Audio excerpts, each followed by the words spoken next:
नमस्कार,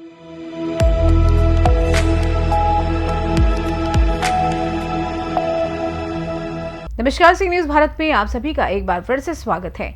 अहमदाबाद की सोला पुलिस ने एक एजेंट को गिरफ्तार कर लिया है जो विदेश में वर्क परमिट के नाम पर धोखाधड़ी कर रहा था।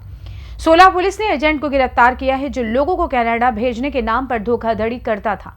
विदेश में बसने के लिए लोग किसी भी हद तक जाने को तैयार हैं और एजेंट लोगों को अवैध रूप से विदेश भेजने के लिए भारी भरकम रकम वसूलते हैं। कनाडा में वर्क परमिट के साथ विदेश भेजने के नाम पर लोगों को ठगने वाले एक एजेंट को सोला से पकड़ा गया है। अहमदाबाद में सोला पुलिस द्वारा गिरफ्तार किए गए आरोपी एजेंट ने 2 लोगों से 50 लाख रुपए की ठगी की थी, जिसमें 2 लोगों से नगद व RTGS के माध्यम से पैसा लिया गया। इस संबंध में राहुल शाह नामक एजेंट के खिलाफ शिकायत दर्ज की गई। फिलहाल सोला पुलिस ने आरोपी को गिरफ्तार कर लिया है और मामले की आगे की जांच शुरू कर दी है। कौन છે આરોપી, કેટલા આરોપી છે, કેટલા રૂપિયાનું ચીટિંગ કરી છે?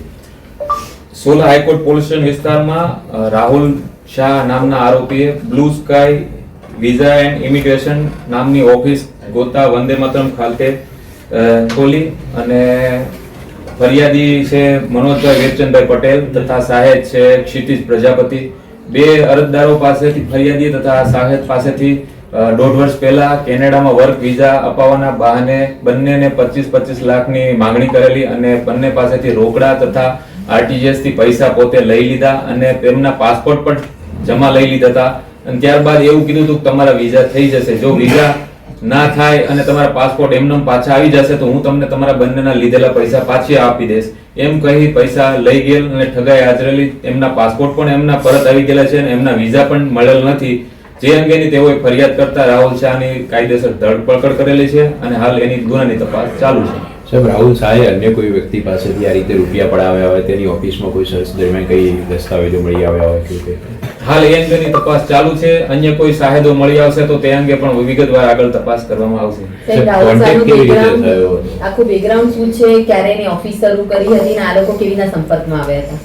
રાહુલ શાહ છેલ્લા 2 વર્ષથી ઓફિસ ચાલુ હતી અને આ લોકો એમના રેફરન્સ બીજા કોઈ અન્ય સગા સંબંધીઓને અગાઉ વિઝા રાહુલ શાહે કરાવેલા હતા અને એ લોકો ગયા હતા, એટલે એમના સંબંધીઓના રેફરન્સ થકી આ લોકો ત્યાં ઓફિસે કામથી પોતાના વર્ક વિઝા માટે કેનેડાના વર્ક વિઝા માટે ગયેલા હતા।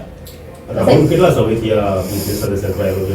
રાહુલ કેટલા લોકોના એને વિઝા કરાવવા માંગી? 2 વર્ષથી આ ધંધા સાથે સંકળાયેલો છે અને અગાઉ અમુક લોકોના જેને વિઝા થઈ ગયા છે એ લોકોના રેફરન્સથી આ અરજદારો ત્યાં એમની ઓફિસે ગયેલા હતા। 50 લાખનું શું કર્યું એને? 50 લાખ રાહુલના કહેવા પ્રમાણે એમને આગળ એના ઉપરના એક એજન્ટ છે એમને વિઝા કરાવવા માટે આપેલા હતા, વડોદરાના એક માણસને। આનો રેગ્યુલર વિઝાનું કામ હતું કે ડંકી રૂટનો ઉપયોગ કરતો હતો? ના, રેગ્યુલર વિઝા। अहमदाबाद से सी न्यूज संवाददाता योगेश गोस्वामी की रिपोर्ट।